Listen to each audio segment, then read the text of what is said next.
From hotspots to hidden gems, this is your guide to all things local, the LA Unscripted way, from the Cerritos Center for the Performing Arts.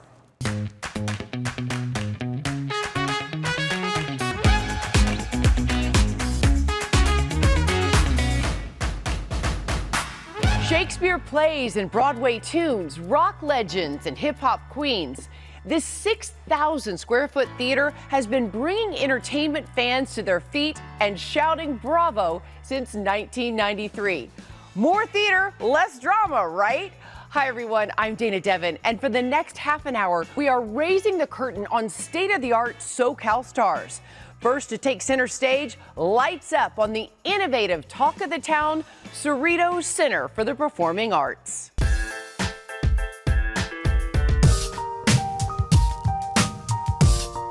It's a great vision for the city of Cerritos, and it's a great spot to come see a show and bring people together to have a great experience together. Some of the more recent acts through 98 Degrees, Melissa Etheridge, Leanne Rimes, all different genres of music and performances, as well as Broadway tours. The outside of the building has a very Mediterranean feel to it. The interior of the theater itself is very warm and inviting, has somewhat of a British feel, and some would say a craftsman style to it as well. We can reconfigure the seating, the walls, the floors, everything to suit anywhere from 900 people all the way up to nearly 2,000 people. This venue has over 1 million pounds of movable architecture.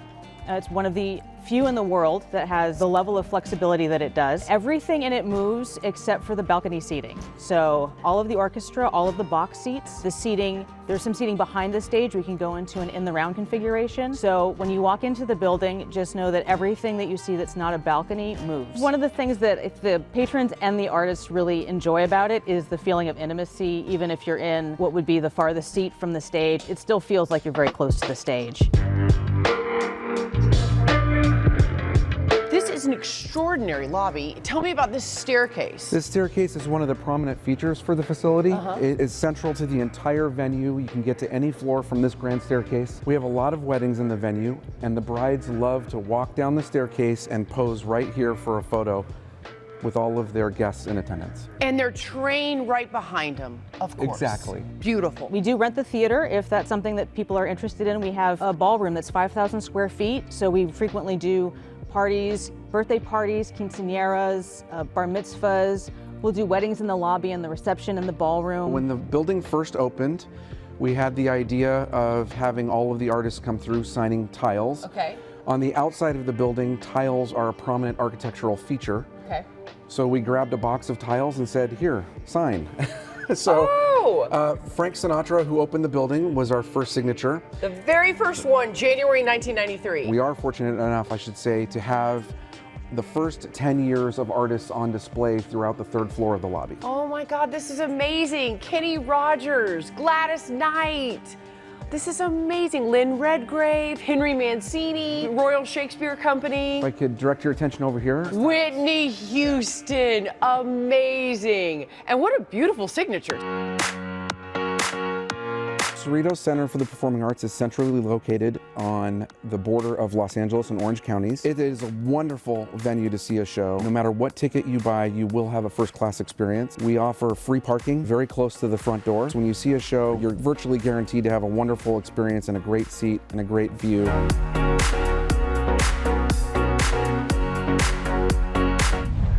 You know, there's not a bad seat in the house here. And now shining a light on another destination that deserves a standing ovation. Hello everyone, welcome to Baby Coachella. Oh baby beluga. So music has so many different benefits to help children learn their social emotional skills. Is the water warm? Is your mama home with you? Another viewer email made us take note of a music class here, and I'm so excited. My dreams of becoming a rock star are finally coming true.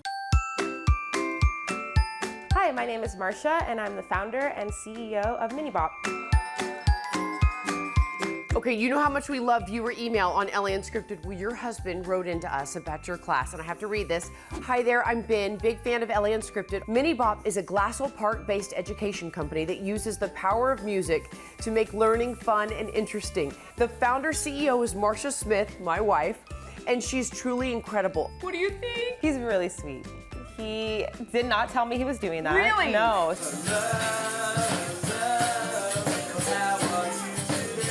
Music has so many benefits, especially for young children. From age 0 to 3, almost 80% of a child's brain is developed, and when music is a part of their lives, they are able to retain information better, they're more engaged in their learning. I think her language skills really flourished through the songs and just the development of languages, and also her social skills. She's kind of shy at first, but this class helped her a lot, just open up and make a lot of friends. So parents get to see how much the music affects their children and how much they're enjoying it. And yeah, it's totally a win-win situation in the sense that parents get to bond with their child, they get to see their child engaging with other students and other classmates. He gets so intent, like focused on the class and wants to learn every little thing. His focus, his attention span, and I think also his fine motor skills. I've loved music my entire life. I think that it's made me who I am. In school, having choir and the musicals I was a part of, it really created friendships for me. It made me feel more confident, learning just to be on stage and to sing and perform. And I wanted to just create something that would be able to give back and also align with what I was passionate about, which was music. I love my brown shoes. So here at the studio, we start with ages 0 to 4. And once a child hits 4, we can do private lessons with them. We're in dozens of preschools right now, and we've also expanded into being in elementary schools, and we bring a full-service music program for them. And it's really great because, especially in California, we recently initiated Prop 28, which is specifically for arts and music in schools. Turn that music up louder, we're gonna dance it out, y'all. I would 1000% recommend it. My daughters, all 3 of them, love it. It's been huge for our family, and I think everybody should take part in this. Goodbye, goodbye. It's time to say goodbye.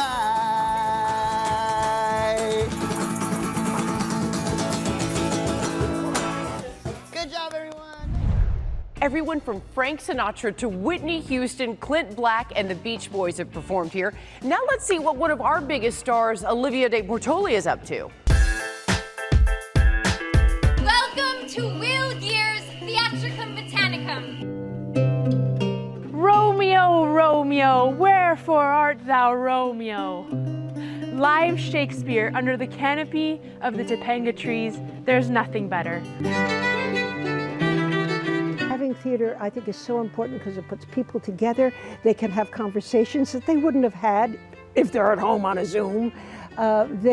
They can relate to people. It's just to be outdoors and to work outdoors with nature, I call it nature and art together, is extraordinary. Well, to me, it's an oasis. It's a beautiful place for families and for people to come to not only see theater of the past and even of the present now we're doing, but also for your kids to come and be in a camp, to have classes. Passing on what we know as a theatrical family is very, very important to us. Take it slow, please don't blow where we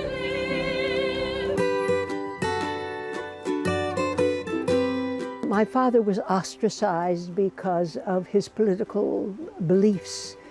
And his beliefs have always, he was always an activist, and he cared about unions, he cared about people, he cared about women being equal, he cared about all the things that we care about now. He was ostracized from society, and my mother was smart enough to find this place. And so we came out here, and I was knee-high to a grasshopper, we were small, and it became a creative place for all the artists. 50 years. That's a long time for any organization to even exist. Don't wait in the wings of life. Get out there and try something new with us. Speaking of, to keep up with CCPA's calendar of events, make sure to check their website and all their social media channels for all up-to-date information. Okay, more LA Unscripted drama sure to unfold as we shine a light from the Cerritos Center for the Performing Arts.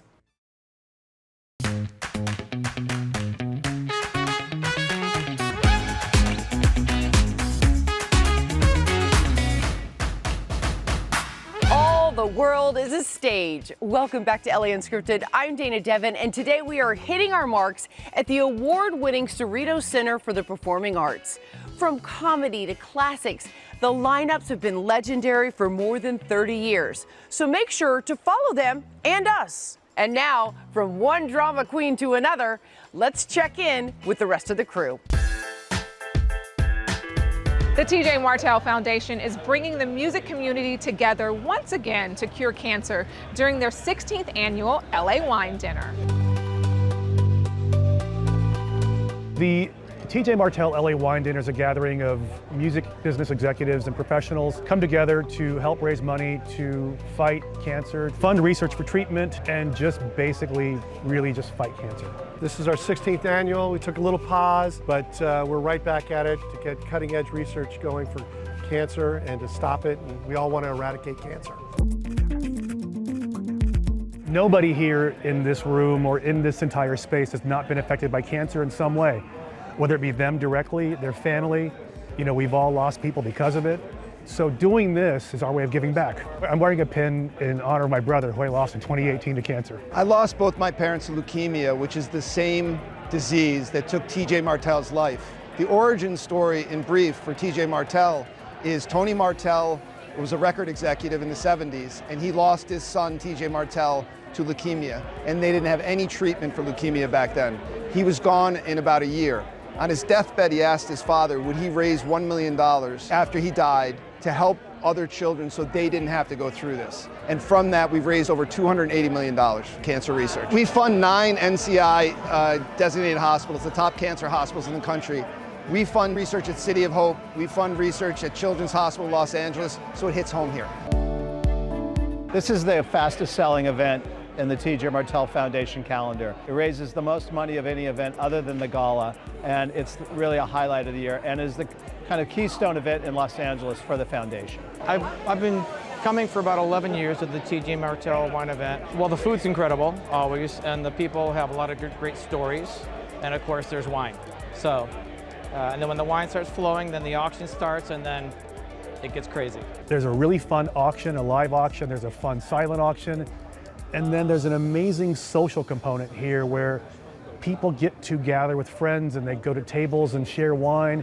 It's very fraternal. It's like a camaraderie thing, but it's all in the name of fighting cancer. The TJ Martell Foundation is a cancer research foundation that's dedicated to funding early stage cancer research. That's high risk, high reward cancer research. The money that we're raising is why the technology is getting better, why there's more treatment available.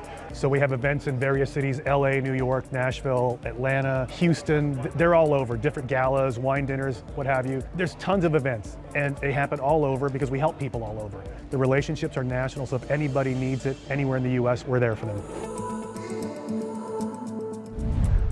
To be or not to be, in the balcony or the orchestra, how do you like to go off script? Let us know your favorite ticket in town and we just may join you. All right, seat fillers, don't get up. LA Unscripted from the Cerritos Center for the Performing Arts will be right back.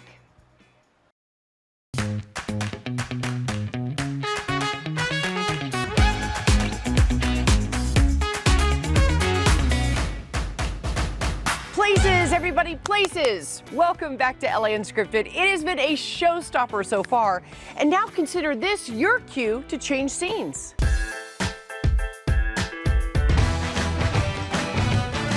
The power of music changes brain chemistry, and making music is like a full body workout for the brain. My darling husband of 38 years, Erwin Rosenstein, got a diagnosis of Parkinson's for his 70th birthday. I watched him play the piano, as he had done in the home for so many years, but in this state, he started like a wet noodle draped over the keys, hunting, pecking, looking to find his way, and all of a sudden, he would resurrect like a dry noodle. Music was pushing the chemical naturally in his brain to give him the lift that he needed. I decided to create Music Men's Minds as a step to introduce others of like-minded souls with diagnoses that had no cure. At least the music could make them happy in the interim. I go to UCLA, and we have a club at UCLA called Music Men's Minds, and our mission is to just spread joy and happiness through music, especially to seniors in our community, and it's a whole lot of fun, and we're happy to do it. My Lola, she really loved music. Even when she lost all her language, even when she forgot who I was, she could always remember my voice. So I love just sharing that voice with as many people as possible, and if I can do it through this club, it means it's special for me. This is the perpetuity of Music Men's Minds for years to come, because us oldies are going to be daisies, just swinging, you know, on the hillside in the breeze, waving.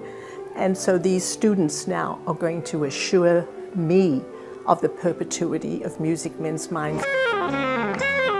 It's healing, it's therapeutic, and it's just energy for me. It's like transference of energy back and forth. And the music just kind of lifts them up and just, you know, revives them, and it's just magical. I call it a transference of energy. From being here, I can definitely tell you that music does mend minds. It also multiplies merriment, mirth, mellowness, all the good things. We just celebrated our 20th wedding anniversary up in Bass Lake by getting our vows renewed. She gets more excited by her eyes. That's like when she's in a group and there's a group thing happens. She's always been a music girl. It's not just the music that makes me dance with her, it's a conversation between the two of us. Sadly, she's nonverbal. I use dancing as a conversation, and I read her eyes all the time. She'll look at me and I look at her, and it's the eyes that tell the story between the two of us.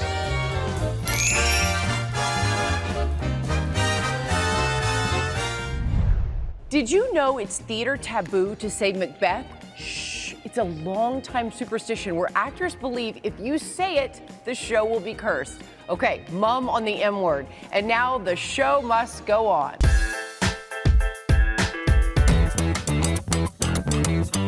All right, Ted, I'm a huge fan of the show and love seeing such iconic places kind of give us the backstory of creating Lincoln Lawyer. I'm being framed for murder. How much worse can it get? Nikki, one thing I've learned working for you is things can always get worse. I'm not gonna lie, she is really tough. We did the first episode together, and then I took the show from there in the first season. The character is the Lincoln Lawyer. It's based on Michael's books. It's baked into the premise of the character that he is driven around in Lincolns. We changed it to Navigators because that's just the vehicle of choice. But then we also invented for him his classic Lincoln, which is a 1963 convertible. I would describe this season as our most personal and most emotional season. So at the end of season 3, Mickey is pulled over in his iconic blue Lincoln, and he thinks it's for missing license plate. The police open the trunk of the car over his objections and discover a dead body in the trunk of the car. And the dead body is in fact his longtime client, the con man, Sam Scales. And Mickey is presumably arrested for the murder of Sam Scales. And so we pick up in season 4, not too long after that. I'm totally fine. I don't want you to worry about me, okay? How can you say that? You're in jail. I'll be out of here before you know it. We knew in terms of the progression of the show, we wanted to have Nev very involved this season. She comes in not just on a personal level, but as viewers will see on a professional level as well, that she's forced to come in and kind of work with Mickey and helping him represent himself. We were so thrilled to get Constance to come in and play a character called Dana Berg, who is known colloquially as Death Row Dana or Iceberg. And I love that we see LA's very own, KTLA. Yeah. I can give that away in the first episode. And our very own Casey Montoya. Yes. And guess what? I have a surprise for you. What's the surprise? Surprise! Hi, guys. It's Casey. How are you? I'm good. How are you? Excellent. Whenever possible, we like to get real. We've had Jake Tapper, we've had a lot of people on the show, and we wanted somebody in local news, a well-known local news personality, to cover Mickey's trial. And so Casey ended up being that person, and that was great. It was the easiest thing. I got to go to work, be around really cool people, get my hair and makeup done, and it was so fun to be a part of and see how a show that I watch, that I love, is made. Since season 1 of this show, made it our mission to highlight some iconic LA places. Taylor Steakhouse, which is, not as well known as some place like Musso and Frank's maybe, but it's this very old school, it's been there forever, red leather banquette steakhouse that my friends and I used to go to when we were younger because it was this kind of old school, old LA place. Nobu, which is, everybody knows what Nobu is. La Monarca Bakery, which is a great local bakery chain. Hapwu downtown, we wanted a scene, set in a real place that prosecutors and defense attorneys and people who work in the criminal justice system downtown really go to. For lunch, so that it's completely believable that they'll be there. So we're sitting here in Osteria Mozza, Nancy Silverton's very famous restaurant that Mickey has a special dinner with the character who's really his mentor on the show, Legal Siegel, who's played by the wonderful Elliot Gould. The show is really a love letter to Los Angeles. It started in part because we started filming during COVID, and it was a time when this place was really hard hit and it felt like it needed a little love. It was very important to us to shoot it. It's very important to Michael Connelly because his novels are set here and we wanted to get the authenticity and verisimilitude of what LA is really about. Friends, life is not a dress rehearsal, so take a page from our script and go off script. Cerritos Center for the Performing Arts, take a bow because there is no business like show business and your shows are truly sensational.